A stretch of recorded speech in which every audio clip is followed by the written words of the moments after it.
নাছোড়বান্দা হয়ে পড়লাম। মন্ত্র আমি নবই। সাধুজি আমায় বললেন, তবে কনকবতী দেবী সাধনার মন্ত্র নাও, কন্যাভাবে পাবে দেবীকে। আমি চুপ করে রইলাম। তিনি আবার বললেন, তবে কিঙ্কিনী সাধনার মন্ত্র। কি বিপদে পড়েছি সাধুটাকে নিয়ে। অন্য যোগিনীদের দেখতে দোষ কি? সাধু আমায় চুপ করে থাকতে দেখে বললেন, বেশ, আমি তোমাকে মধুসুন্দরী দেবী সাধনার মন্ত্র দিচ্ছি। একে কন্যাভাবে, ভগ্নীভাবে বা ভার্যাভাবে পেতে পারো। তবে আমার কথা যদি শোনো, কখনো ভার্যাভাবে পেতে যেও না। বিপদের দিক বলি, ভার্যাভাবে সাধন করলে তিনি তোমাকে প্রণয়ীর মতো দেখবেন, কিন্তু এরা মহাশক্তিশালী যোগিনী, সাধারণ মানবী নয়। এদের আয়ত্তের মধ্যে রাখা বড় শক্ত। হয় তোমাকে পৃথিবীর মধ্যে সর্বাপেক্ষা সুখী মানুষ করে রাখবে, নয়তো একেবারে উন্মাদ করে ছেড়ে দেবে। সামলাতে পারা বড় কঠিন। বাবা, এই জায়গা থেকে তোমায় চলে যেতে হবে। তোমায় এখানে আমি আর রাখতে পারবো না। এক জায়গায় দুজন সাধকের স্থান হয় না। বেশ ভালো, আমিও তাই চাই না। আমার ভয় ছিল হয়তো সাধুজিও মাথু পাগলির মতো হিপনটিজম জানে এবং খানিকটা আমায় অভিভূত করে হয়তো যাতা দেখাবে। তারপর আমার টাইফয়েড জ্বর হয়। হয়তো পঞ্চমুণ্ডির আসনে যখন বসে তখনই জ্বর আসছে। সেই সময় জ্বরের পর্বাবস্থায় অসুস্থ মস্তিষ্কে কি বিকার দেখে থাকবো। হয়তো চোখের ধাঁধা। আসন ছেড়ে উঠে এইসব সন্দেহ আমার হয়েছিল। হ্যাঁ, সত্যি বলছি। যাক সেসব কথা। তারপর ওখান থেকে চলে গেলাম বরাকর নদীর ধারে আরেকটি নির্জন জায়গায়। ওখান থেকে 5-6 মাইল দূরে একটা গ্রাম ছিল। কিছু দূরে থাকতাম গ্রামের বারোয়ারি ঘরে। গ্রামের লোকে যে যা দিত তাই খেতাম। আর সন্ধ্যের পরে নদীর ধারে নির্জন বসে মন্ত্র জপ করতাম। এইরকম 1 মাস কেটে গেল, 2 মাস গেল, 3 মাস গেল, কিছুই দেখি না। মন্ত্রের ওপর বিশ্বাস ক্রমেই যেন কমে আসছিল। তবুও মনকে বোঝালাম। 6 মাস পরে পূর্ণহতি ও হোম করার নিয়ম বলে দিয়েছিল সাধুজি। তার আগে কিচ্ছু হবে না। 6 মাসও পূর্ণ হলো। সাধুজি যেমন বলে দিয়েছিলেন ঠিক সেই সব নিয়ম পালন করেই আমি হোম করলাম। কিচ্ছু দেখিনি। যেমন ওই পাগলি তেমনই সাধু। তন্ত্র সব বাজে কথা। খানিকটা হিপনটিজম জানে, তার বলেই মূর্খ গ্রামবাসীগুলোকে ঠকিয়ে খায়। এসব ভাবি বটে, কিন্তু জবটা ছাড়তে পারিনি। অভ্যেস মতো করেই যায়। ওটা যেন একটা বদ অভ্যাস হয়ে দাঁড়িয়েছিল আমার। এভাবে আরো 4 মাস 5 মাস কেটে গেল। একদিন সন্ধ্যার দিকে আমি একটা গাছের তলায় বসে জব করছি। অন্ধকার হলেও খুব ঘন হয়নি তখনও। হঠাৎ তীব্র কস্তুরীর গন্ধ অনুভব করলাম বাতাসে। বেশ মন দিয়ে শুনে যাও, এক বর্ণ কিন্তু মিথ্যা বলিনি। কস্তুরীর গন্ধটা যখন সেকেন্ড 4-5 পেয়েছি, তখন আমার সেই দিকে মন গেল। ভাবলাম, এ দেখছি অবিকল কস্তুরীর গন্ধ। বাহ, পাহাড়ের জঙ্গলে কত সুন্দর অজানা বনফুল আছে। তারপরেই আমার মনে হলো, আমার পিছনে, অর্থাৎ যে গাছটার তলায় আমি বসেছিলাম, তার গুঁড়ির আড়ালে কে একজন এসে দাঁড়িয়েছে। আমি পেছন থেকে দেখতে পাচ্ছি না বটে, কিন্তু অনেক সময় লোকের উপস্থিতি চোখে না দেখলেও এভাবে ধরা যায়। আমার সমস্ত ইন্দ্রিয় তখন যেন অতিমাত্রায় সজাগ ও সতর্ক হয়ে উঠেছে। বাতাস যেন বন্ধ হয়ে গেল। সমস্ত শরীর যেন গরম আগুনের হলকা বেরুচ্ছে তার মধ্যে দিয়ে।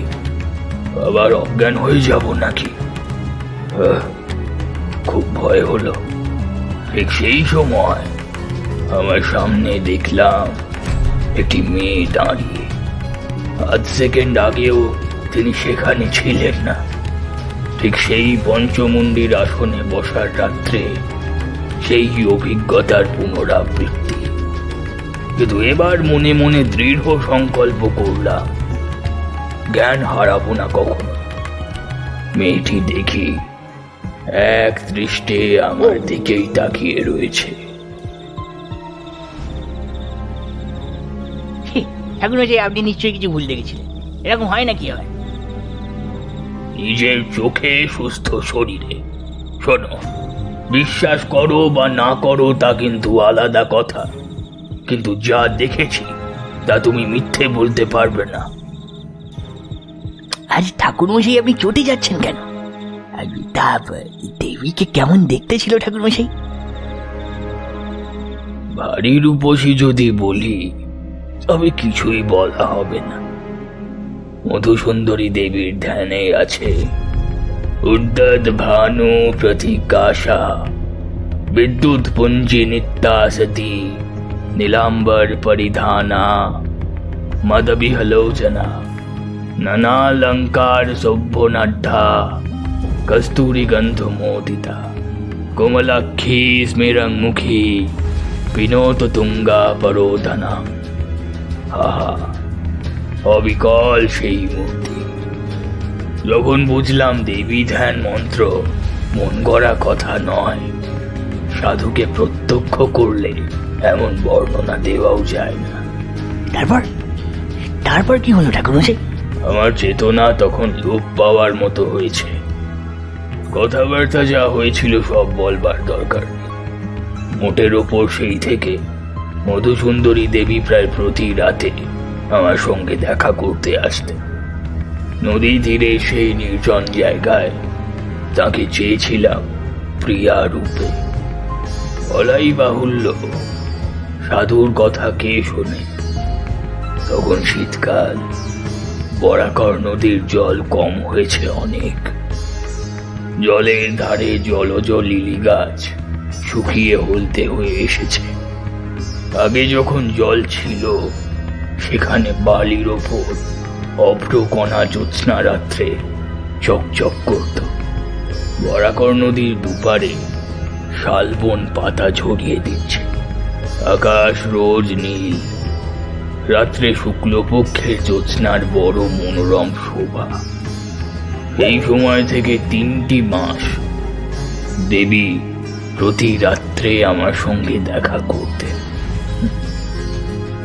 সত্যিকার বাঁচা বেঁচেছিলাম ওই 3 মাস। এসব কথা বলা এখন আমার পক্ষে বেদনাদায়ক। কত বেদনাদায়ক তুমি জানো না। দেবী বটে, মানুষের সাধ্য নেই অমন ভালোবাসা, অমন নিবিড় বন্ধুত্ব দান করা। সে এক স্বর্গীয় দান। সে তুমি বুঝবে না। তোমায় কি বোঝাবো? তুমি আমায় অবিশ্বাস করবে, মিথ্যেবাদী ভাববে, পাগল ভাববে। হয়তো এতক্ষণে ভেবেওছ। তুমি কেন, আমার স্ত্রী আমার কথা বিশ্বাস করে না। আমায় তান্ত্রিক সাধু পাগল করে দিয়েছিল গুণগান করে, কিন্তু সেই সুখের প্রকৃতি ভীষণ তেজস্কর মদিরার মতো। একটি সাঁওতালি মেয়ে রোজ নদীর ঘাটে জল নিতে আসে। সুঠাম তার দেহের গঠন। নিকটের বস্তিতে তার বাড়ি। অনেকদিন থেকে তাকে দেখছি, সেও আমায় দেখে। সেদিন সে জল নিয়ে ফিরে যাচ্ছে। আমায় তাদের বাঁকা বাংলায় বললে, প্রণাম হই সাধু বাবা। বলছি কি, আমার না ছেলে হই না মরে যায়। এই রোগটার কোনো মাদুলি আছে তোমার কাছে সাধু বাবা? এমন ভাবে করুণ সুরে বললে আমার মনে দয়া হলো। মাদুলি দিতে জানিয়ে কথা বলিনি, তবে তার সঙ্গে কিছুক্ষণ গল্প করলাম। তারপর সে চলে গেল। সেই রাতে মধুসুন্দরী দেবীকে দেখলাম ভয়ানক রূপে আমায় দেখা দিলেন। তেমন রূপ তুমি কল্পনা করতে পারবে না। কি ভ্রুকুটি কুটিল দৃষ্টি, কি ভীষণ মুখের ভাব। সে মুখের ভাব চণ্ডিকা দেবী রোষ কটাক্ষ যেমন লোলো জিহবা করালিনী প্রচণ্ডা কাল ভৈরবী মূর্তি সৃষ্টি হয়েছিল, এও ঠিক তেমন। পিশাচিনী মধুসুন্দরী, আমার এই মূর্তি দেখে ভীষণ ভয় হলো। পিশাচী মধুসুন্দরী তা বুঝলেন, আমায় বললেন, সব চিনতে পারবে? অন্ধকার রাতে সাঁওতালদের কোনো বউয়ের সব তোমার সামনে দিয়ে যদি জলে ভেসে যায়, চিনতে পারবে? যদি তুমি না চিনতে পারো, দুটি সবে জড়াজড়ি করে ভেসে থাকলে অন্য লোকে সকালে নিশ্চয়ই চিনবে। দেবী, তোমায় আমি ভালোবাসি। অমতি আমায় দেখিও না, তুমি আমার ক্ষতি করো, কিন্তু অন্য কোনো নিরপরাধিনী স্ত্রীলোকের প্রাণ কেন নেবে তুমি? দয়া করো, দয়া করো। বহু চেষ্টায় প্রসন্ন করলাম দেবীকে। তখন আবার যে দেবী সেই দেবী বললেন, সেই সাঁওতালদের মেয়ের মূর্তিতে আমায় দেখতে চাও? সেই মূর্তিতে এখনই দেখা দেব। বলতে বলতে সেই সাঁওতালদের মেয়েটি আমার সামনে দাঁড়িয়ে, বরং আরো নিটোল গরম শরীরের, মুখের ভাবও আরো কমনীয়। ও চাই না, ও মূর্তি আমার চাই না দেবী, তুমি আমায় মতি দেখাও। সেই রাত্রি থেকে বুঝলুম আমি কাল সাপ নিয়ে খেলা করছি। গুরুদেব বারণ করেছিলেন এই জন্য। হয়তো একদিন মরবো এর হাতে। সাপুরে সাপ খেলায় মন্ত্রে, আবার বেকায়দায় পড়লে সেই সাপেই আবার ছোবল মারে। একদিন দেবী আমায় বললেন, আর কিছুদিন যাক, তোমায় বহর নিয়ে যাব। কোথায়? সে বলবো না এখন। কত দূরে? কোন দিকে? এত দূরে, এমন দিকে যা তুমি ধারণা করতে পারবে না। তবে তোমার ভাগ্যে আছে কি তা? সব ভুলে গেলাম আবার। পিশাচিনী মধুসুন্দরী তখন কোথায় মিলিয়ে গেছে আবার। আমার সামনে হাস্যময়ী যৌবন চঞ্চলা, মঞ্চ স্বভাবা, অপরূপ রূপসী এক তরুণী নারী। আমি আবার কিসের নেশায় অভিভূত হয়ে পড়লাম, মাথা ঠিক রইল না আমার। দেবী একদিন বললেন, বিপদ আসছে তোমার, তৈরি হও। কি কি বিপদ? তা বলবো না। প্রাণ সংশয়ের বিপদ? তা বলবো না। তুমি অভয় দিলে বিপদ কিসের? আমি ঠেকাতে পারবো না, কেউ ঠেকাতে পারবে না। যা আসছে তা আসবেই। তার কথা সত্যিই হলো। 3 মাস পরে আমার বাড়ি থেকে লোকজন আমার সন্ধানে সেখানে গিয়ে হাজির হয়েছে। গ্রামের লোক তাদের বলেছে, একজন পাগল, বোধহয় বাঙালি হবে, অল্প বয়সে বরাকর নদীর ধারে শালবনে সন্ধ্যাবেলায় বসে থাকে আর আপন মনে বিড় করে বকে। আমায় এই অবস্থায় গাঁয়ের অনেকেই নাকি দেখেছে। তাই শুনে বাড়ির লোক গিয়ে খুঁজে বার করলো আমাকে। ছেঁড়া ময়লা কাপড় পরনে, মাথায় জট, গায়ে তখন খুঁড়ি উঠেছে।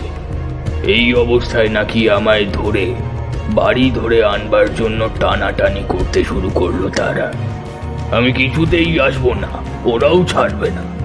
আমার তখন সত্যিই জ্ঞান নেই, সত্যিই আমি ক্ষিপ্ত, উন্মাদ। ওরা হয়তো আমায় আনতে পারতো না, কিন্তু যে দেবীকে পেয়েছিলাম প্রণয়িনী রূপে, তিনি নিরুৎসাহ করলেন। ওরা ধরে নিয়ে গিয়ে নিকটবর্তী গ্রামের এক গোয়াল ঘরে আমায় বেঁধে রেখেছিল।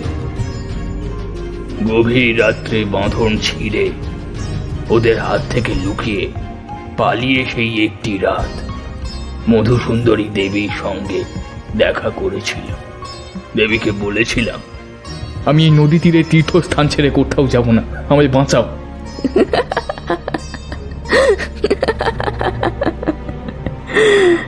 যেতে হবে, এই আমার অদৃষ্ট লিপি।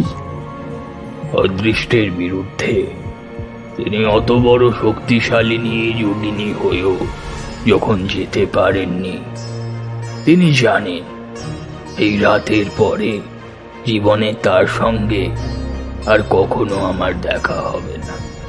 আগে থেকে বলে তৈরি করে রাখতে চেয়েছিলেন, ওই জন্যই। দেবী ত্রিকালজ্ঞা, তাকে জিজ্ঞেস করিনি কি করে তিনি এ কথা জানলেন। হলো তাই। বাড়ি আসার পরে সবাই বললে কে কি খাইয়ে আমায় পাগল করে দিয়েছে। দিন কত উন্মাদের চিকিৎসা চলল। বছর খানেক পরে আমার বিয়ে হলো। সেই থেকেই আমি সংসারী। বাপরে, এ কি ছেলে খেলা নাকি? মারা যাব শেষে। অন্য নারী জীবনে এলে তিনি দেখা দেবেন, সে চেষ্টাও কখনো করিনি। এ কতকাল হয়ে গেল, সে কি আজকের কথা? ইচ্ছে হয় না কে বলেছে? বললুম তো, ওই 3 মাসই আমি বেঁচে ছিলাম। এখন শুধু আমার প্রাণ শক্তিটুকু আছে, আমি বেঁচে নেই। দেবী এসেছিলেন মানসী হয়ে। এদিকে সরৌসূর্যশালিনী শক্তি রূপিণী যোগিনীর তেজের কাছে ঘেঁষা যায় না। অথচ কি মানবী হয়ে যেতেন যখন ধরা দিতেন আমায়। প্রিয়ার মতন আসতেন কাছে, এমনই মিষ্টি, এমনই ঠোঁট ফলিয়ে, মাঝে মাঝে অভিমান। বরাকর নদীর ধারে শালবনে রাত্রির পর রাত্রি তার মধুর হাসিতে জ্যোৎস্নার মতো উজ্জ্বল হয়ে উঠত। এমনি কত রাত ধরে এক এক সময় ভ্রম হতো, তিনি হয়তো সত্যি মানুষই হবে। বিদায় নিয়ে যাবার রাতটিতে দেবী আমায় বলেছিলেন, নদী তীরের এই 3 মাসের জীবন আমিও কি ভুলব ভেবেছ? আমাদের পক্ষেও সুলভ এ নয়। ভেবো না আমরা খুব সুখী। আমাদের মতো সঙ্গী হারা, বদ্ধ হারা এরকম জীব কোথায় আছে? প্রেমের কাঙাল আমরাও কতদিন পরে একজন মানুষের আমাদের সত্যিকারের চাওয়া চায়। তার জন্যে আমাদের মন সর্বদা তৃষিত হয়ে থাকে, কিন্তু তাই বলে নিজেকে সহজলভ্য করতে পারিনি। আগ্রহ করে যে না চায় তার কাছে যাইনি। সে আমার প্রেমের মূল্য দেবে না, নিজেও আনন্দ পাবে না। যা কিনা পাওয়া যায় বহু চেয়ে পাওয়ার পরে। কিন্তু আমাদের অদৃষ্ট লিপি কোথাও চিরদিন থাকতে পারিনি। কি না কি ঘটে যায়, ছেড়ে চলে যেতে হয় অনিচ্ছা সত্ত্বেও। কজন আমাদের ডাকে, কজন বিশ্বাস করে। সুখী ভেবো না আমাকে।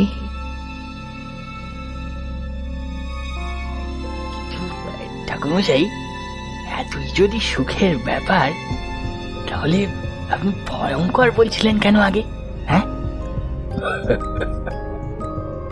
ব্যাপার ভয়ঙ্কর এই জন্যই যে আমার সারা জীবনটা মাটি হয়ে গেল ওই 3 মাসের সুখ ভোগে। কোনো দিকে মন দিতে পারিনি। মধ্যে তো দিন কত উন্মাদ হয়ে গিয়েছিলাম বিয়ের পরও। তারপর সেরে সামলে উঠে ওই জ্যোতিষের ব্যবসা আরম্ভ করে যা হয় একরকম। সেও দেবীরই দয়া। তিনি বলেছিলেন জীবনে কখনো অন্য কষ্টে আমায় পড়তে হবে না। পড়তে কখনো হয়ও নি, কিন্তু ওতেই কি আর আনন্দ দেয় জীবনে?